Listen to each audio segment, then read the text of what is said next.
Hello chess lovers, Soren here, and this is game Vincent Keymer Magnus Carlsen. The game is from 2022 Julius Baer Generation Cup. Each player have 15 minutes plus 10 seconds increment for each move.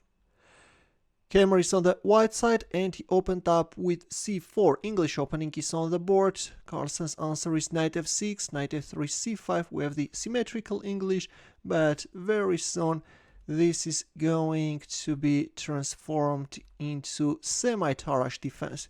Here black has a wide range of alternatives. Black can play knight c6, c takes d4, I don't know, bishop e7, a6. In the game we have a6. C takes d5, e takes d5, g3, c4.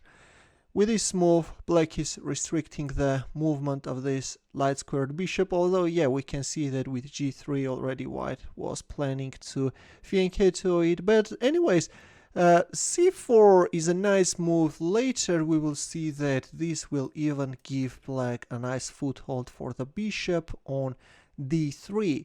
Also with c4, black is avoiding in future getting an isolated pawn. Bishop g2, bishop b4, queen a4 check. Honestly, Stockfish doesn't like this move too much. Usually in here white is playing castling kingside or bishop d2, but in our game we have queen a4 check. Knight c6, knight e5, Carlsen castled kingside, takes. In return, Carlsen won the knight on c3 and then b takes c6. White castled kingside, after which black is gaining a huge advantage, you know. It was very important not to allow black's light squared bishop to step on b1 h7 diagonal. Queen c2 can be a very nice move. And if g6, then white can go for e4, can temporarily can sacrifice a pawn, and yeah, in this case white is not only opening up the dark squared bishop's diagonal, but is also stopping from black from going for bishop f5. In this case, if bishop f5, then white can play g4. Instead, in our game we have castling kingside, and there comes bishop f5. Bishop a3, rook e8, queen takes c6, rook e6. So instead of making a pawn sacrifice, white decided to go after that pawn, win a pawn, and that's something which is really not good, and now black is starting to have serious problems. Rook goes to c1, and just take a look at this monster bishop on d3. It's paralyzing white's position. Queen goes to g5, queen e1. Meanwhile, gradually black is intensifying the pressure. King h2, rook g6. Queen f5 is an alternative, hitting on f2, forcing white to give up the light squared bishop, after which white can find himself with very weak light squares. But yeah, Carlsen first played rook g6 and rook a b1. Since this bishop is very strong, white is inviting black to win this rook.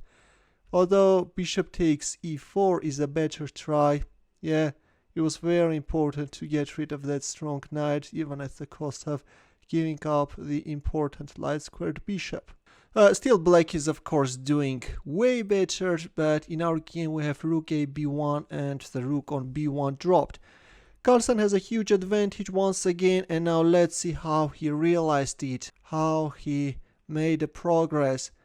h4, since already black wanted to play h4, white himself is occupying that square, and now we will see how white will make a progress.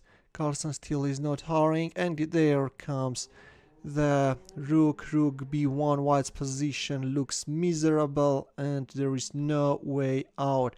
You just can't stop the unstoppable force, you know. The pawn on a2 also drops, knight f5, hitting on e3, pawn goes to e4, takes, and bang!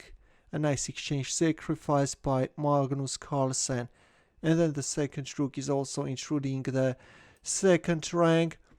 So yeah, white could accept the exchange sacrifice, but decided to create this threat. Not a threat at all. Carlsen went for rook e2, inviting rook b8 to appear on the board, and There comes rook takes g2 check, king h1, and queen takes b8.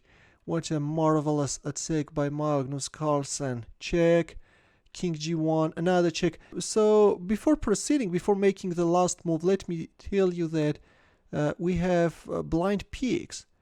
For those who do not know, a pair of rooks on the opponent's second rank are referred to as peaks, as they tend to devour pawns and pieces, and blind peaks if they cannot find the mate. So in this case, we have